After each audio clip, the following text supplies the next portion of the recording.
October 15, 1944. The transport truck rattled to a stop outside Camp Stark, Texas, and 23 German women prisoners sat in silence, their hands trembling not from the autumn heat, but from fear of what awaited them beyond the canvas flaps.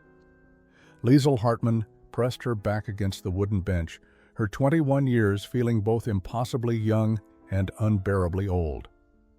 She had been trained for this moment, prepared for the brutality that American captors would surely inflict upon captured enemy soldiers. The propaganda films had been explicit. Americans were savage, cruel, driven by hatred for the German people. They would starve their prisoners, beat them, humiliate them at every opportunity. Liesl had watched those films in a dark room in Munich, her instructor's voice steady and certain as he described the horrors that awaited any German unfortunate enough to fall into enemy hands. She had believed every word. The truck's tailgate dropped with a metallic clang that made several women flinch. Sunlight flooded the dim interior, and Liesl squinted against the brightness as American guards appeared at the opening. She braced herself for rough hands, for shouted commands, for the violence she had been promised would come. Instead, a young corporal with kind eyes and a Texas drawl spoke in careful, respectful tones. "Ladies, welcome to Camp Stark. Please step down slowly. Watch your step now." The courtesy was so unexpected that Liesl nearly missed the first step, catching herself against the truck's frame. Around her, the other women descended in confused silence, their eyes darting between the guards' faces, searching for the cruelty that propaganda had guaranteed would be there. The camp stretched before them, a collection of simple wooden barracks surrounded by fence and guard towers. It looked nothing like the torture facilities they had been warned about. Clean pathways connected the buildings. Laundry hung on lines in the distance, moving gently in the breeze. And then Liesl smelled it. The rich, overwhelming aroma of cooking meat and beans, of food being prepared in quantities she had not encountered in more than 2 years. Her stomach twisted with hunger so sharp it bordered on pain. In Germany, rations had been cut again and again as the war ground on. Even as an auxiliary corps member, she had grown accustomed to watery soup and hard bread, to the constant gnawing emptiness that had become normal. But this smell promised something different, something abundant and real. Sergeant Virgil Porter, a weathered man in his 40s with a face that suggested he had seen enough of war to be tired of it, addressed the assembled women. "You'll be assigned barracks and given time to settle in. Then we'll have supper in the mess hall at 1800 hours. He paused, seeming to choose his words carefully. "You're prisoners here, that's true. But you'll be treated according to the Geneva Convention and with the dignity that any person deserves." Liesl heard the words but could not make them align with everything she had been taught. Dignity for enemy prisoners? It had to be a trick, some cruel game designed to lower their guard before the real treatment began. She exchanged glances with Anneliese Weber, a fellow communications specialist who had been captured alongside her in France. Anneliese's blue eyes reflected the same confusion, the same inability to process this unexpected mercy that contradicted everything they thought they knew about their captors. The journey to this moment had begun 6 months earlier when Liesl Hartmann joined the German Women's Auxiliary Corps in Munich. She had been 20 years old, idealistic, and convinced she was serving her country's defense against encroaching enemies. The recruitment officer had painted a picture of honorable service, of young women contributing to Germany's protection through communications, administration, and support roles that would free men for combat duty. Liesl had signed her papers with pride, believing she was part of something larger than herself, something noble and necessary. Her training had been thorough, covering not just her duties as a radio operator, but also what to expect if the unthinkable happened, and she fell into enemy hands. The propaganda films had been shown in a basement room with poor ventilation and uncomfortable wooden chairs. Liesl could still remember the narrator's voice, cold and authoritative, describing American soldiers as barbaric forces driven by hatred for the German people. "The Americans will show no mercy," the voice had intoned over grainy footage that purported to show mistreatment of prisoners. "They will starve you, degrade you, and take pleasure in your suffering. You must resist, maintain your dignity, and never forget that you are superior to your captors in every way." The other women in her training group had watched with pale faces, absorbing these warnings as absolute truth. Why would their own government lie to them? Liesel's capture in France had been almost anticlimactic. Her communications unit had been retreating through a small village when American forces surrounded them. She had expected immediate violence, had braced herself for the brutality she had been promised. Instead, the American soldiers had been professional, almost bored as they processed the captured auxiliary personnel. They had provided water during the transport, allowed bathroom breaks, and spoken to the German women with a casual indifference that seemed more focused on efficiency than cruelty. It had confused Liesel then, this disconnect between expectation and reality. But she had convinced herself that the real horrors would come later, once they reached a proper prison camp. The ship voyage across the Atlantic had reinforced her uncertainty. The German women were kept in cramped quarters. True, but they received regular meals of a quality that surprised them all. The American guards were young men who seemed more interested in talking about their homes in places like Iowa and Georgia than in tormenting their prisoners. One guard had shown Liesel a photograph of his sister, pointing out that she looked to be about Liesel's age. The gesture had been so unexpectedly human that Liesel had not known how to respond. She had simply nodded and returned to her bunk, her mind struggling to reconcile these small kindnesses with everything she had been taught. Now, standing in the Texas heat outside Camp Stark, those contradictions pressed heavily on her consciousness. The smell of cooking food filled the air, rich and abundant. Corporal Everett Hayes, the young guard with the kind eyes, was directing women toward their assigned barracks with patience and courtesy. Nothing about this moment matched the warnings that still echoed in Liesel's memory. She felt unmoored, uncertain, as if the ground beneath her feet had shifted. 1800 hours arrived with the clanging of a bell across Camp Stark's grounds. Liesel Hartmann stood with the other German women outside the mess hall, her stomach churning with a mixture of hunger and dread. Through the open doors, she could see long tables set with metal trays and cups. American soldiers were already filing through a serving line, laughing and talking with the easy casualness of men who knew they would eat well tonight. The smell that had been tantalizing from a distance was now overwhelming up close. Ham slow-cooked until tender, beans seasoned with something savory and rich, fresh bread that actually looked soft rather than the hard, grayish loaves she had grown accustomed to in Germany. Her mouth watered even as her mind screamed warnings. Sergeant Virgil Porter gestured for the German women to enter. "Ladies, go ahead and grab a tray. The serving line is the same for everyone. Just move through and the kitchen staff will fill your plates." His tone was matter-of-fact, as if feeding enemy. Prisoners the same food as American soldiers was the most natural thing in the world. Liesel moved forward mechanically, taking a tray from the stack with hands that felt disconnected from her body. Anneliese Weber moved beside her, her face pale and drawn. "Are they really going to feed us?" Anneliese whispered in German.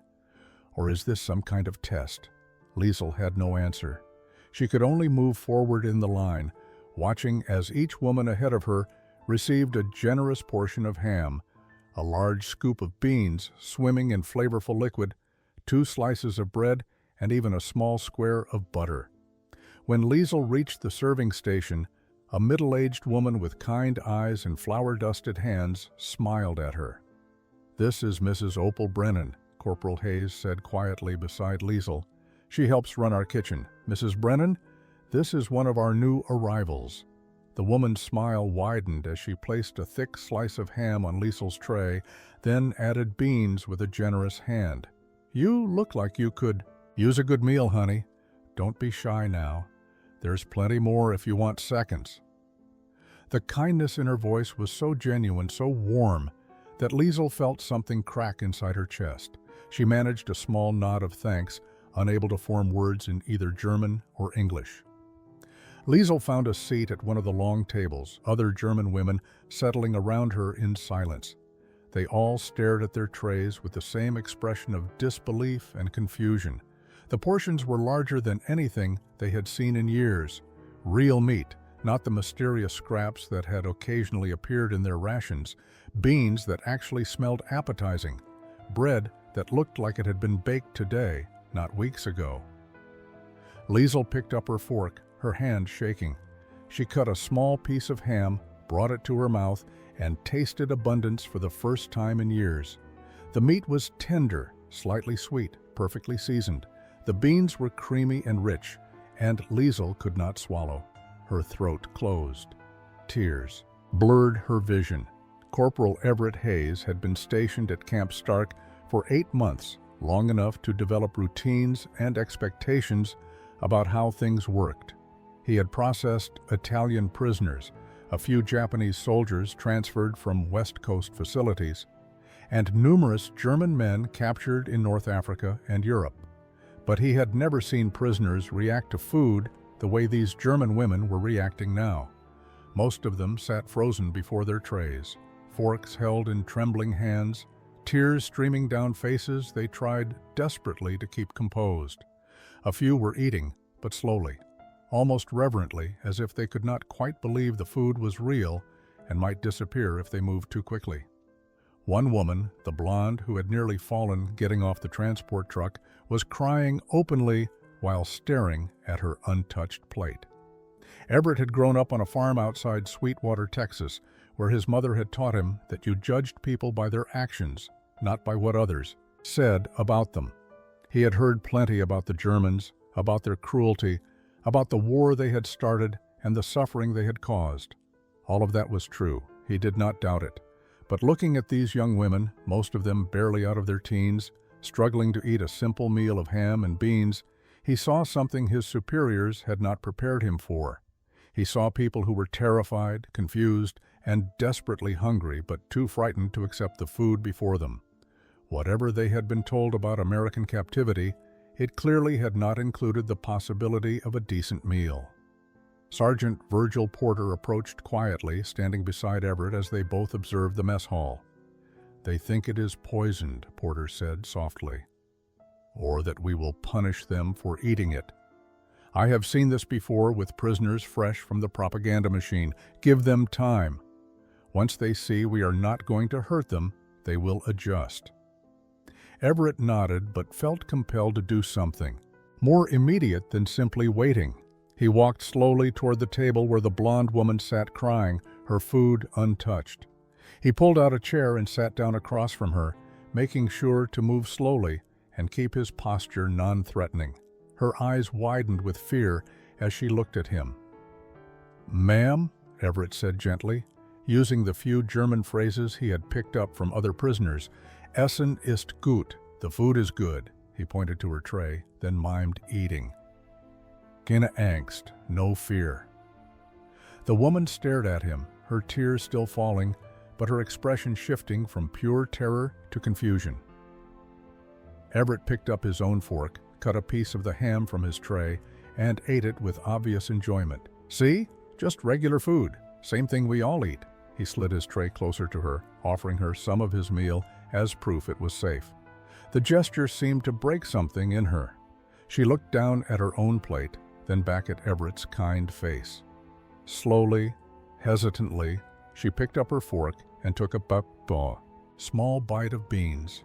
Her eyes closed as she chewed, and fresh tears fell. But these seemed different somehow. Not tears of fear, but of something else entirely.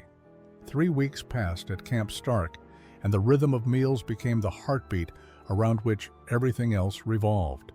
Breakfast at 700 hours brought oatmeal with brown sugar, sometimes eggs, occasionally bacon. Lunch offered sandwiches with actual meat, soup that contained vegetables, fruit when available. Dinner continued to feature portions that seemed impossibly generous to women who had spent years watching rations shrink in Germany. Liesl Hartmann found herself standing before the serving line each evening, still half expecting the abundance to vanish, to reveal itself as temporary or conditional. But it never did. Mrs. Opal Brennan stood behind the counter every night, her smile genuine, her portions consistent, her kindness unwavering. The cognitive dissonance was becoming unbearable. Liesl lay in her bunk. At night, her stomach full for the first time in memory, and tried to reconcile this reality with everything she had been taught. The propaganda films had been so specific, so certain. Americans were supposed to be cruel, driven by hatred, eager to inflict suffering on their enemies. Yet every day brought new evidence that contradicted this narrative. Corporal Everett Hayes learned the German women's names and used them correctly. Sergeant Porter ensured they received adequate clothing for the cooling autumn weather. The kitchen staff treated them with the same casual friendliness they showed American soldiers. These were not the actions of people consumed by hatred. Anneliese Weber voiced what many of them were thinking during a quiet moment in the barracks. "What if they lied to us?" she whispered in German, glancing around to ensure no one else heard. "What if everything we were told about the Americans was false?" The question hung in the air like something dangerous and forbidden. Hildegard Schultz, a former nurse who everyone called Hilda, sat up in her bunk. "If they lied about this," she said slowly, what else did they lie about? The implications were staggering. If their own government had deliberately deceived them about their enemies, what other truths had been twisted or hidden? What was really happening in Germany while they sat in this Texas prison camp eating ham and beans? Liesl found herself watching the American soldiers with new attention, studying them for clues about who they really were beneath the uniforms. She noticed that Corporal Hayes wrote letters home every evening, his face soft with longing as he described his family's farm. She observed that Sergeant Porter carried a photograph of his wife and 2 daughters, showing it proudly to anyone who asked. These men were not monsters. They were husbands, sons, brothers, farmers, and shopkeepers in uniform, doing a job they seemed to take no pleasure in. The young private who worked in the kitchen talked constantly about his mother's cooking back in Louisiana, comparing it favorably to the camp food, but never complaining about what they served. He spoke to the German women the same way he spoke to everyone else, with easy friendliness that suggested he saw them as people rather than enemies. The food kept coming, reliable and abundant, and with each meal, another piece of Liesl's indoctrination crumbled away. The offer came during the 4th week when Mrs. Opal Brennan approached Sergeant Porter with a practical problem. Her regular kitchen assistant had been transferred to another facility, and she was struggling to keep up with the workload of feeding 200 people 3 times daily. "I know it is unusual," she told the sergeant, "but some of those German girls look like they need purpose more than they need rest. Maybe a few would be willing to help?" Porter considered the request carefully before agreeing, with the stipulation that any work would be voluntary and supervised. When he presented the opportunity during evening roll call, 8 hands went up immediately, Anneliese Weber's among the first. Working in the kitchen transformed everything. Anneliese found herself standing beside Mrs. Brennan at 5:30 each morning, learning to prepare breakfast for hungry soldiers and prisoners alike. The older woman taught her American cooking techniques, while Anneliese shared German recipes from memory, the two of them communicating through a mixture of simple English, hand gestures, and the universal language of cooking. Mrs. Brennan showed Anneliese how to make biscuits, the dough coming together under her experienced hands, with a lightness that seemed like magic. Anneliese demonstrated how her mother had prepared sauerbraten, describing the vinegar marinade and the way the meat would become tender over days of patient preparation. They might not have shared a common language fluently, but they shared something deeper, the knowledge that food was more than sustenance. It was connection, memory, and love. Hilda Schultz gravitated toward the medical aspects of kitchen work, discussing nutrition with Mrs. Brennan and learning about the dietary needs of men recovering from injuries or illness. Her nursing training gave her insights that Mrs. Brennan appreciated, and soon they were collaborating on special meals for soldiers in the camp infirmary. The work gave Hilda something she had been missing since her capture, a sense of purpose, of contributing something valuable. She had spent weeks feeling useless, a prisoner with nothing to offer. Now she could help, could use her knowledge to make others more comfortable. The other volunteers found their own rhythms in the kitchen's routines. Some focused on preparation work, chopping vegetables and preparing ingredients. Others excelled at the actual cooking, learning to manage the large institutional stoves. A few discovered they had talent for baking, working with Mrs. Brennan to produce bread, rolls, and occasional desserts. The kitchen became a space where the boundaries between captor and captive blurred into something more human, where German women and American staff worked side by side toward the common goal of feeding everyone well. Conversations developed naturally over shared tasks. Private Jackson, the young man from Louisiana, taught them English words for different foods and cooking techniques. They taught him German phrases in return, laughing together when pronunciation went wrong. Mrs. Brennan treated her German volunteers with the same expectation of competence and dignity she showed her American staff, correcting mistakes without condescension and praising good work genuinely. December brought the first mail delivery from Germany since the women's capture, and the arrival of letters transformed the camp's atmosphere overnight. The Red Cross had finally succeeded in establishing communication channels between prisoners and their families, though the delays meant these letters described events from months earlier. Liesl Hartmann held her envelope with shaking hands, recognizing her mother's careful handwriting on the front. She had not heard from her family since her deployment to France 8 months ago, had not known if they even knew she had been captured or if they thought she was dead. She retreated to her bunk to read in privacy, needing to face whatever news the letter contained without an audience. Her mother's words were careful, clearly written with the knowledge that military censors would read every line. "The weather has been difficult," her mother wrote, using language that Liesl immediately understood to mean something more than mere climate. "Food has become scarce, and we are grateful for what we have. Your father's health has declined, though he remains determined to continue working. Your brother was called to service in October, and we have not heard from him since. We pray for his safety and for yours, wherever you may be." The letter continued with small details about neighbors, about the changes in their Munich neighborhood, about the increasingly desperate atmosphere as the war continued. Between the careful lines, Liesl could read the truth her mother could not explicitly state. Her family was starving, her father was likely dying, her brother was probably dead, and they had no idea that she was sitting in a Texas prison camp eating ham and beans every night. Anneliese Weber's letter was shorter and more devastating. Her father wrote that their home in Hamburg had been destroyed in a bombing raid in July. Her mother and younger sister had been killed. He was living with relatives in the countryside, existing on potato soup and hope. "I am glad you are captured," he wrote bluntly. "At least as a prisoner, you are being fed. At least you are safe from the bombs. Stay where you are as long as you can. There is nothing left here for you to return to." Anneliese read these words in the barracks, her face completely blank, before walking outside into the December cold without her coat. Liesl found her an hour later, sitting behind the mess hall, staring at nothing. The letter was still clutched in her hand.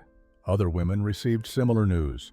Homes destroyed, families dead or scattered, cities reduced to rubble, and everywhere the constant theme of hunger. The Germany they had left was suffering in ways that made their own imprisonment seem like luxury by comparison. That night at dinner, the German women sat before their usual generous portions with expressions of profound guilt. How could they eat well when their families were starving? How could they accept American kindness when Americans were dropping bombs on German cities? November 23, 1945. The mess hall had been transformed with autumn decorations, corn stalks bundled in corners, paper turkeys created by soldiers with more enthusiasm than artistic skill. Sergeant Porter had announced that the German women would participate in the camp's Thanksgiving celebration, a decision that sparked debate among both prisoners and guards. Some American soldiers questioned whether enemy prisoners deserved to share in an American holiday. Some German women felt uncomfortable celebrating with their captors, but Porter had been firm in his decision, explaining that Thanksgiving was about gratitude for blessings, and everyone present had things to be grateful for, regardless of which side of the war they were on. The kitchen had been working for 3 days to prepare a feast that would feed everyone in the camp.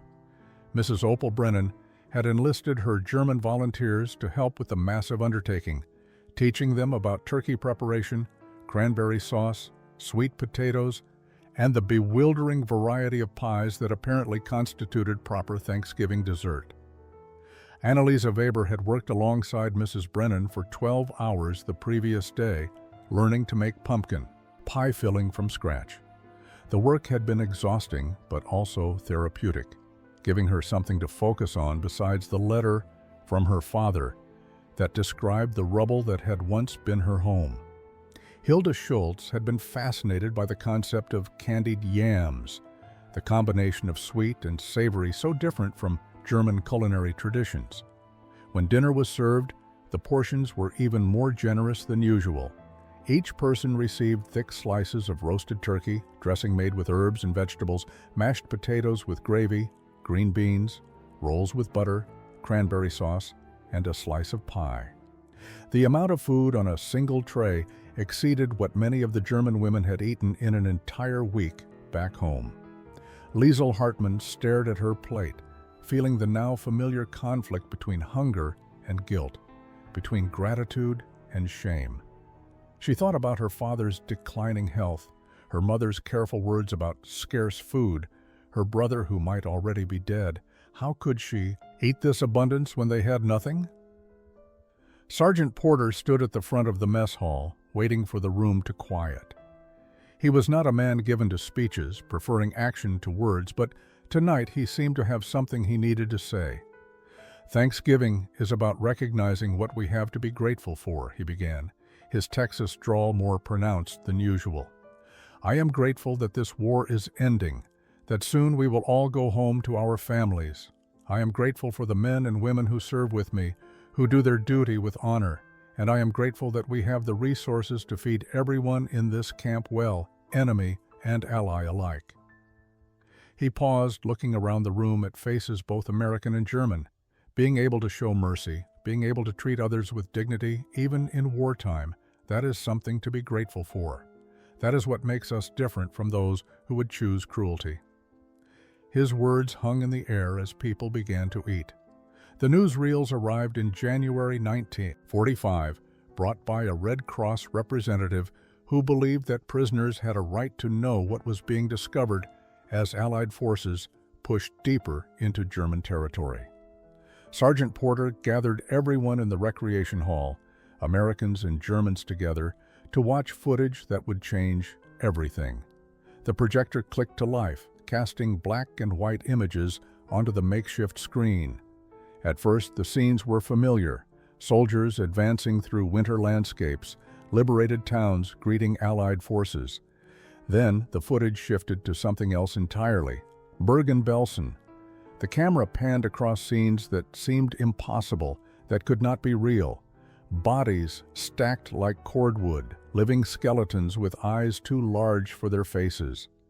Children who looked like ancient, wizened creatures. Mountains of shoes, glasses, personal belongings. The silence in the recreation hall was absolute. Liesel Hartmann felt her stomach turn to ice as the narrator's voice described what they were seeing. Concentration camps, systematic extermination, millions of people murdered in an organized campaign of genocide that had been hidden from the world and apparently from most ordinary Germans as well. The narrator spoke of gas chambers disguised as showers, of crematoriums running day and night, of a bureaucracy of death that had operated with industrial efficiency.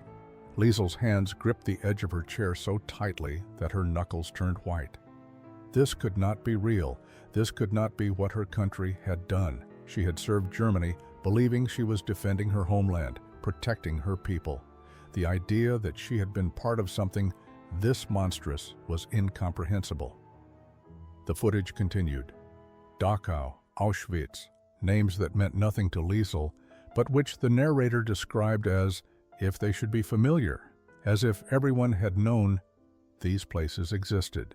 Survivors testified before cameras, describing horrors in flat, emotionless voices that somehow made the words more terrible.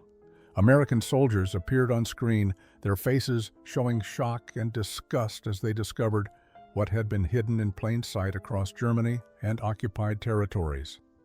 General Eisenhower spoke, stating that he had ordered extensive documentation because he knew that someday people would try to claim this had never happened, that it was propaganda or exaggeration. The evidence needed to be irrefutable. When the lights came back on, several German women were vomiting into trash cans. Others sat frozen, tears streaming down faces gone pale with shock. Anneliese Weber was shaking so violently that her chair rattled against the floor. Hilda Schultz, the nurse who had seen terrible things during her service, looked as if someone had struck her. "How?" she whispered in German. "How did we not know? How could this happen in our country and we knew nothing?"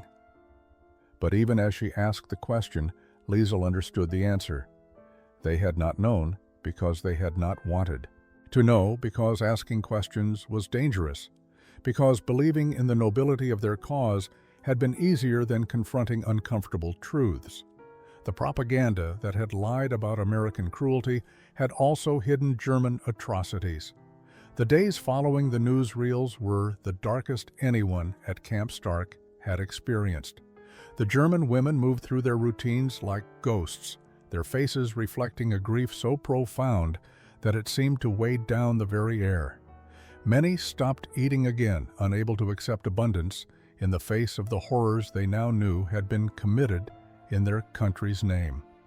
Liesel Hartmann found herself standing before her tray at meals, paralyzed by the same inability to eat that had afflicted her on that first night, but now for different reasons. Then she had been afraid of her captors.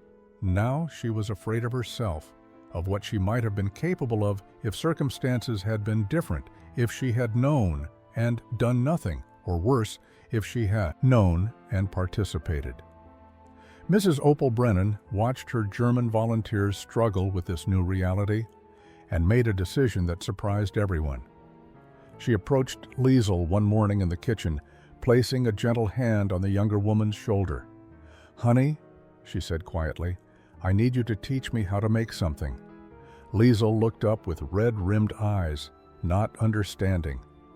Mrs. Brennan continued, "You have been helping me for months now, learning American cooking. I think it is time I learned something from your tradition. Will you teach me a recipe from your home, something your mother made?" The request was so unexpected, so generous, that Liesel felt fresh tears threaten. "Why?" she asked in halting English. "Why you want learn from us? After what we know now? After what our country did?" Mrs. Brennan's expression was firm but kind. "Because you are not responsible for things you did not know about and could not control. Because your mother's recipes are not evil, they are just food.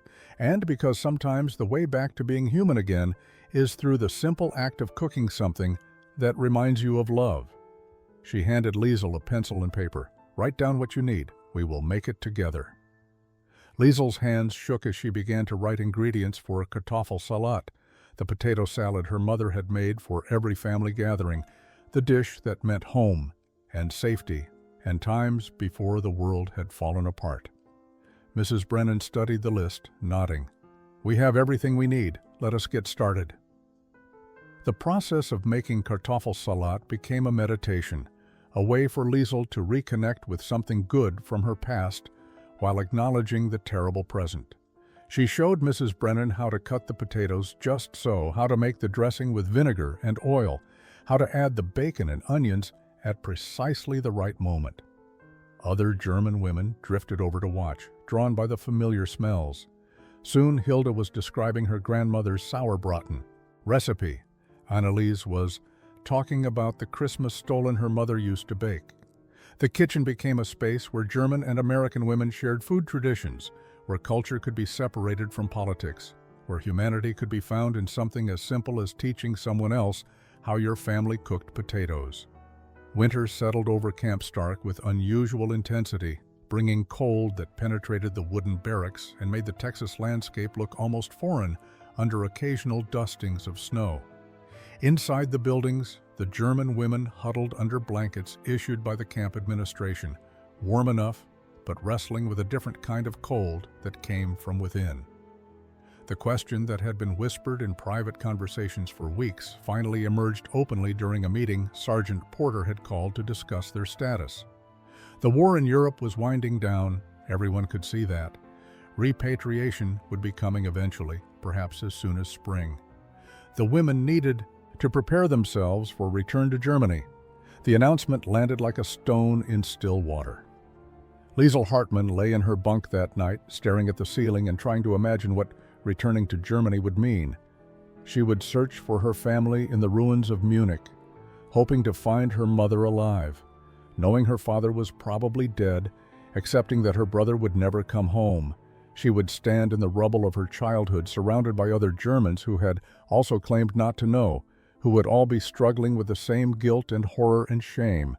She would be one of thousands, millions, trying to rebuild a country on the foundation of unspeakable crimes. The prospect filled her with a despair so complete that she could hardly breathe. What kind of home could be built on such darkness? What kind of person could she become in a place that would forever be haunted by what had been done there? But staying in America seemed equally impossible. She was a prisoner, an enemy national, a member of the military force that had fought against these people who had shown her such unexpected kindness. She had no legal right to remain, no special skills that would justify immigration, nothing to offer, except a desperate desire not to return to the country whose actions she now knew were indefensible. The Americans had treated her well, better than she deserved, but that did not mean they owed her anything more. Captivity had been a strange sanctuary, a place where she could exist in suspension between her past and an unimaginable future. But that suspension could not last forever. Eventually, she would have to choose, would have to decide where she belonged in a world that had been irrevocably changed. Anneliese Weber had no such conflict. She had received 3 more letters from her father, each one more desperate than the last. He was dying, he wrote bluntly, and wanted to see his only surviving child before the end.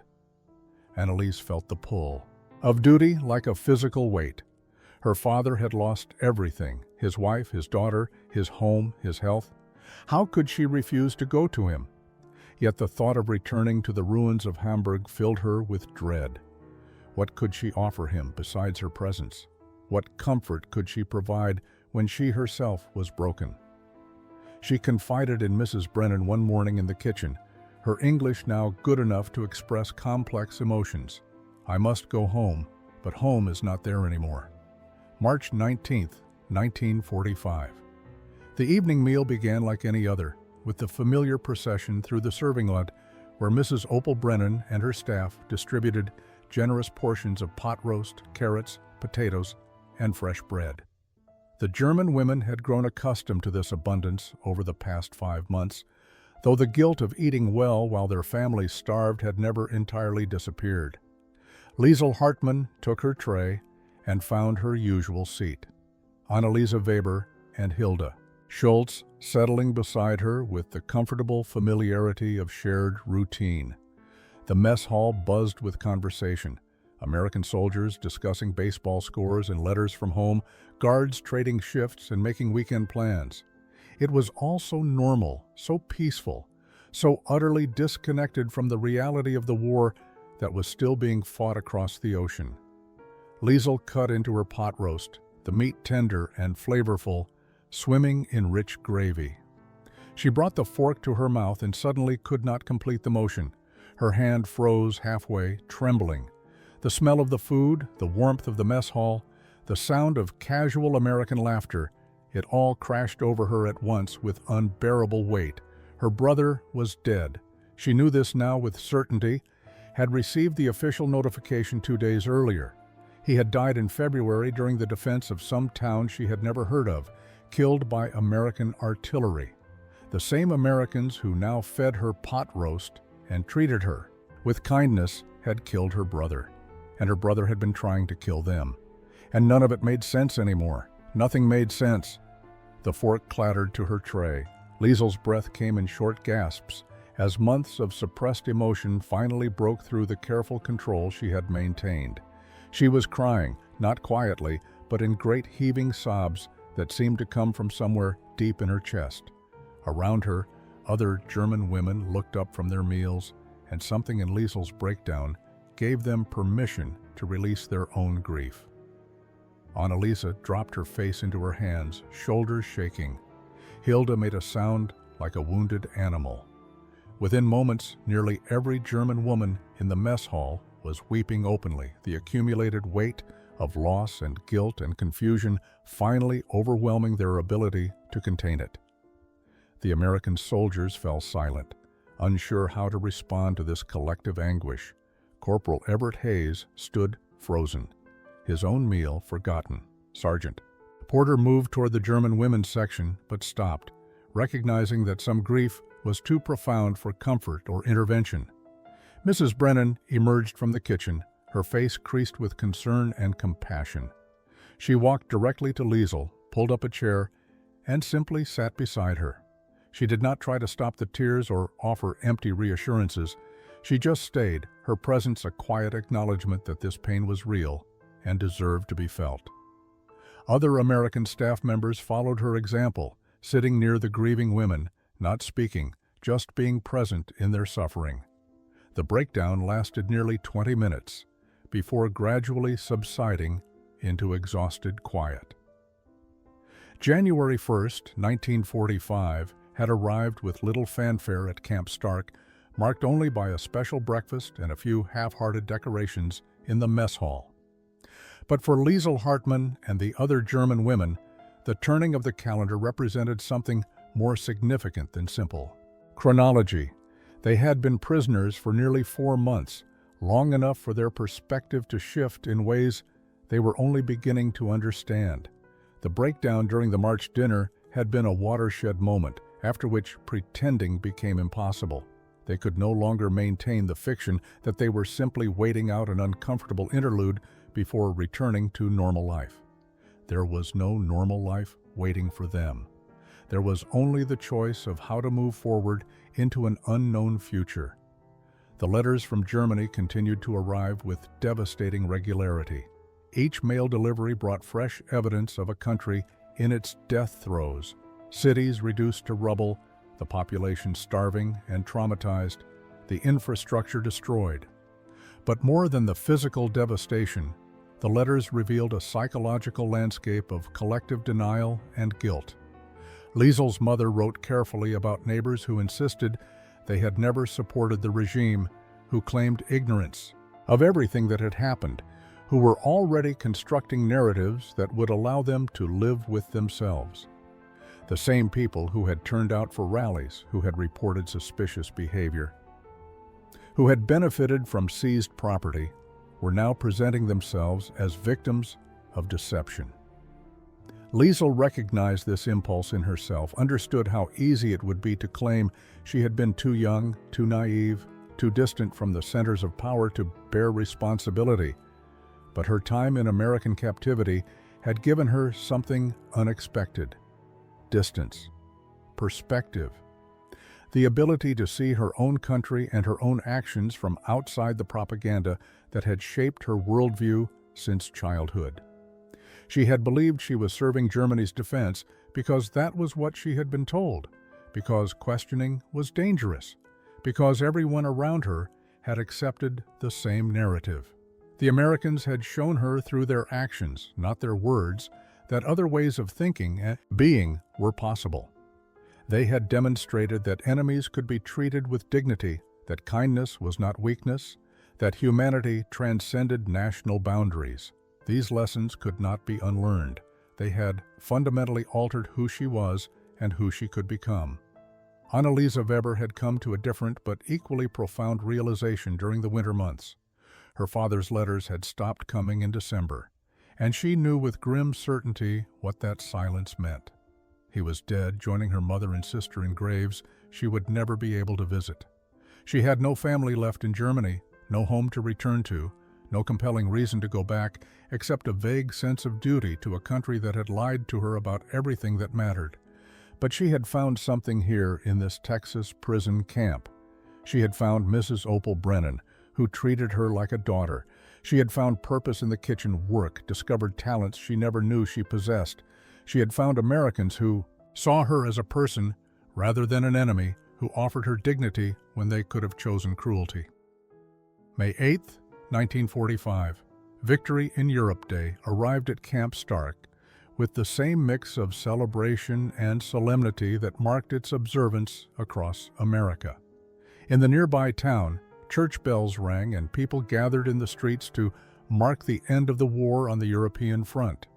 At the camp, American soldiers celebrated with relief and joy, knowing that their service had contributed to defeating a regime whose atrocities were now fully documented and undeniable. For the German women prisoners, the day brought a complex mixture of emotions that no one seemed equipped to articulate. Relief that the killing had stopped, shame at what their country had done, fear about what came next, uncertainty about who they were now that the identity they had built their lives around had been revealed as monstrous. Sergeant Virgil Porter called a General Assembly for 1,400 hours, gathering all German prisoners in the recreation hall for an announcement everyone had been anticipating and dreading in equal measure. The women filed in quietly, taking seats with the subdued demeanor that had become their default since the newsreels in January. Porter stood at the front of the room holding official documents from the War Department. His weathered face showed the same mixture of relief and weariness that seemed universal among soldiers who had served long enough to be tired of war, regardless of which side claimed victory. "Ladies," he began, his Texas drawl somehow making the formal words sound more personal, "I have received orders regarding your repatriation to Germany." The word hung in the air like a pronouncement of sentence. Repatriation. Return. Going back to a place that no longer existed, not really, not as they remembered it. Porter continued reading from his documents, explaining the logistics that had been arranged. Transportation would be provided to the port in New York within 6 weeks. From there, ships would carry them to displaced persons camps in occupied Germany, where they would be processed and eventually released to find whatever remained of their homes and families. The procedures were clear, the timeline established, the bureaucracy of returning prisoners to their defeated homeland already in motion. Everything had been decided by officials in Washington who had never met these specific women, who could not know that the situation at Camp Stark had become something unprecedented, something the regulations had not anticipated. Porter finished reading and looked up at the assembled women. His expression suggested he understood that his announcement was not simply a logistical update, but a moment that would define the rest of their lives. He added, speaking now in his own words rather than official language, "I know this is difficult news for many of you. You have all conducted yourselves with dignity during your time here. You will be given assistance in locating family members and accessing resources available through international relief organizations." He paused, seeming to search for something more meaningful to say, some acknowledgement of the relationships that had developed over 8 months of shared meals and daily interactions. "We wish you well in rebuilding your lives." The women sat in silence as Porter dismissed them, but no one moved immediately. The meeting that would change everything happened 3 days after Sergeant Porter's announcement, initiated not by the camp administration, but by the German women themselves. Liesl Hartmann had called together a group in the barracks after evening roll call, 8 women who had been discussing in whispers and stolen moments the possibility that had seemed too radical to voice openly. Now, with repatriation looming, the time for whispers had passed. Annalisa Weber sat on her bunk, arms wrapped around her knees. Hilda Schultz perched on the edge of a chair, her nurse's posture perfect even in this moment of uncertainty. 5 other women completed the circle, all of them young, all of them facing the same impossible choice. They spoke in German, their voices low but urgent. "I cannot go back," Annalisa said flatly. "There is nothing for me there. My family is dead, my city is destroyed. What am I returning to? Rubble and guilt and starvation?" Liesel nodded, having wrestled with the same question for weeks. "But what is the alternative? We are prisoners. We have no right to stay in America, no legal status, no way to remain even if we wanted to." Hilda leaned forward, her expression intense. "Then we ask, we explain our situation, and we ask if there is any possibility, any procedure, any way we might be allowed to stay." The suggestion seemed both obvious and impossible. Prisoners did not ask their captors for extended hospitality. Enemy nationals did not request immigration to the country they had been fighting against. It violated every protocol, every expectation, every precedent. But what did they have to lose? The worst the Americans could say was no, which would simply return them to the fate they were already facing. And if there was even the smallest chance that they might be allowed to stay, to build new lives in a country that had shown them unexpected kindness, was that not worth the risk of asking? They discussed the practicalities late into the night. Who would speak for them? What exactly would they request? How could they present their case without seeming entitled or ungrateful for the treatment they had already received? Liesel emerged as the natural spokesperson, her English now fluent, her demeanor calm and articulate. She would approach Sergeant Porter in the morning, she decided, and request a formal meeting to discuss their situation. The next day, Liesel stood outside Porter's office, her heart pounding as she rehearsed her words. She knocked, was invited in, and found herself facing the man who had overseen her imprisonment with such unexpected decency. "Sergeant Porter," she began, her English careful but confident, "I am here to speak for a group of women who wish to make an unusual request." Porter gestured for her to continue, his expression neutral but attentive. "We know that repatriation has been arranged," Liesel said. "We know that we are expected to return to Germany. But some of us, 8 of us specifically, we wish to ask if there might be any possibility of remaining in the United States instead." The words sounded absurd even as she spoke them, but she continued, "We have no families to return to. Our homes are destroyed. We have learned things about our country that make us question whether we can ever truly belong there again." Sergeant Virgil Porter had forwarded Liesel's request up the chain of command with his own recommendation attached, a detail he shared with the 8 women 3 days after their meeting. The response from Washington took 2 weeks to arrive, and when it did, the answer was characteristically bureaucratic but unexpectedly flexible. The War Department would not prevent repatriation of any prisoner who wished to return immediately. However, given the unusual circumstances and the ongoing chaos in occupied Germany, those who wished to remain could be reclassified as displaced persons and processed for potential immigration status. The decision meant they would no longer be prisoners of war, but they also would no longer be guaranteed housing and support at the camp. They would need sponsors, employment, and housing in American communities willing to accept former enemy nationals. The announcement created ripples that extended far beyond Camp Stark's fences. Word of the German women's request had reached the nearby town through guards and staff who lived in the community. Reaction was mixed and intense. The local newspaper ran an editorial questioning whether Nazi prisoners deserved special treatment when American soldiers were still dying in the Pacific Theater. Letters to the editor argued both sides passionately. Some writers pointed out that these women had served the regime that murdered millions. that their claims of ignorance were convenient and probably false, that allowing them to stay rewarded people who should face consequences for their country's actions. Others, particularly those who had interacted with the women through church outreach programs, wrote eloquently about transformation and redemption, about the difference between individual guilt and collective responsibility. Mrs. Opal Brennan did not wait for the debate to resolve itself. She appeared at Sergeant Porter's office 4 days after the announcement, her usual warm demeanor replaced by determined resolve. "I want to sponsor Annalisa Weber," she told him without preamble. "She can live with my husband and me until she finds employment and her own place. She is a good worker, learns quickly, and has shown genuine remorse for her country's actions. If the government needs someone to vouch for her character, I will do so gladly." Porter had expected this from Mrs. Brennan, who had become something of a maternal figure to several of the German women. What he had not expected was the delegation that appeared 2 days later, a group of 6 local families who had met the prisoners through various community interactions and now wished to offer sponsorship. Corporal Everett Hayes approached Porter privately about Liesl Hartman.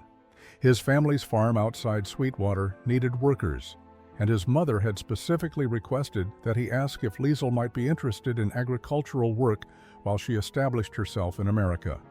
The Hayes family would provide room, board, and wages, treating her as they would any hired help. Other offers came from unexpected sources. The local hospital, having worked with Hilda Schultz during a medical emergency at the camp, offered her a position as a nursing assistant with the possibility of certification training. A German-American family in town, immigrants themselves from 2 generations back, offered to sponsor 3 of the remaining women. June 20th, 1945. The morning arrived with cloudless blue skies and heat that promised the full intensity of a Texas summer. 2 groups of German women prepared for departure from Camp Stark, but they were heading in very different directions. 47 women had chosen repatriation, accepting the difficult journey back to a Germany they no longer recognized but still felt bound to by duty, family obligation, or simple inability to imagine any alternative. 8 women had chosen to stay, accepting sponsorship offers and the uncertain challenge of building completely new lives in a country that had been their enemy 6 months earlier. The division between the groups was not hostile, but profoundly emotional. The recognition that their shared experience of captivity had brought them to a fork in the road where they would now walk separate paths.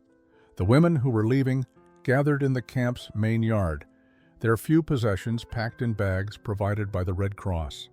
They wore civilian clothes donated by various relief organizations, their old auxiliary uniforms having been disposed of months earlier. Liesl Hartman moved among them, embracing women she had served beside, shared fears with, cried alongside during those dark days after the newsreels. She felt the weight of choosing differently, wondered if her decision to stay made her a coward or simply someone practical enough to recognize when the past could not be recovered. One woman, a former radio operator from Berlin, gripped Liesl's hands tightly. "You are not abandoning Germany," she said quietly in German. "You are just choosing to rebuild your life somewhere else. There is no shame in that. Tell them we were not all monsters. Tell them some of us tried to become better." The 8 women remaining stood together watching. Their companions board the transport trucks that would take them to the port. Annalisa Weber wept openly, her tears a mixture of relief at staying and guilt at not returning to stand in the ruins of Hamburg beside other survivors. Hilda Schultz maintained her composure, but her eyes were red. Mrs. Opal Brennan stood with the staying women, her presence a physical reminder that they were not alone in this decision, that they had advocates who believed in their capacity for transformation. Sergeant Porter addressed both groups one final time. "You came here as enemies," he said, his voice carrying across the yard. "You leave as something none of us expected. Those returning carry with them knowledge of American kindness. Those staying carry responsibility to honor the second chance they have been given. All of you have shown courage in making difficult choices about your futures. The trucks pulled away, carrying women back toward an uncertain homecoming. Those remaining watched until the bus vehicles disappeared from view, then turned to face their own uncertain futures. The camp that had been their home for 8 months would close within days, the temporary facility no longer needed now that the European war had ended. Sponsors arrived throughout the afternoon to collect their charges. Mrs. Brennan's husband appeared with his truck to transport Annalisa and her few belongings to their small house in town. The Hayes family sent Everett's older brother to escort Liesl to their farm outside Sweetwater. One by one, the staying women departed Camp Stark for the last time. 1970. A small restaurant in Sweetwater, Texas, had become locally famous for its unique combination of American comfort food and authentic German cuisine. The owner, a woman in her late 40s with steel gray hair and a warm smile, moved through the dining room with the easy confidence of someone who had found her place in the world after a long journey. Liesl Hartman Hayes had owned the restaurant for 15 years, having saved enough from farm work and her eventual marriage to Everett Hayes to open the establishment that had become a community gathering place.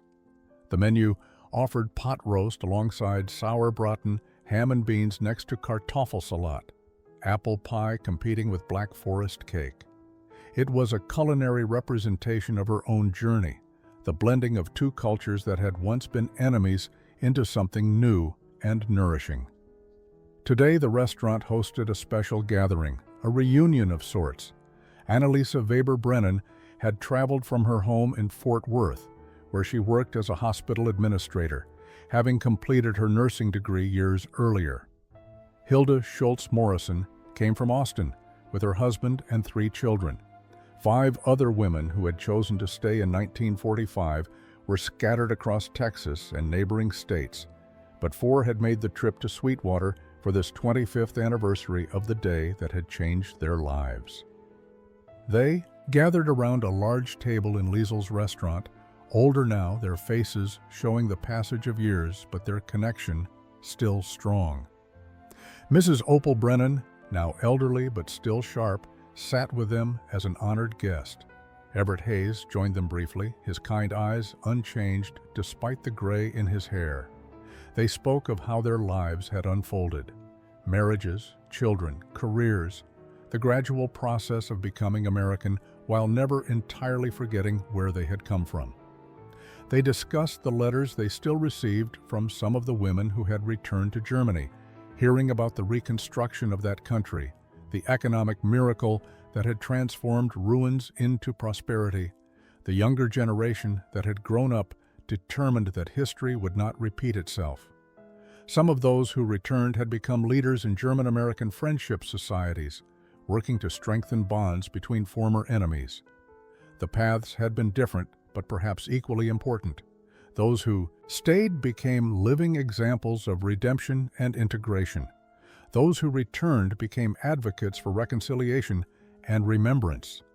Together, they represented the possibility that individuals could transcend the hatreds of their nations. Liesl stood to speak, her English now completely fluent with only the faintest trace of accent. She held up a menu from her restaurant, pointing to the ham and beans listed under the comfort food section. "This dish changed my life," she said simply. "Not because it was extraordinary food, though Mrs. Brennan makes it wonderfully, but because it was the first evidence that everything I had been taught about Americans was a lie. That first plate of food, that abundance when I expected cruelty, it started a crack in my indoctrination that eventually broke open completely." She looked around the table at the other women. "We were given something precious in that Texas prison camp. We were given the chance to become different people than we had been trained to be. We were shown that transformation is possible when people choose kindness over hatred,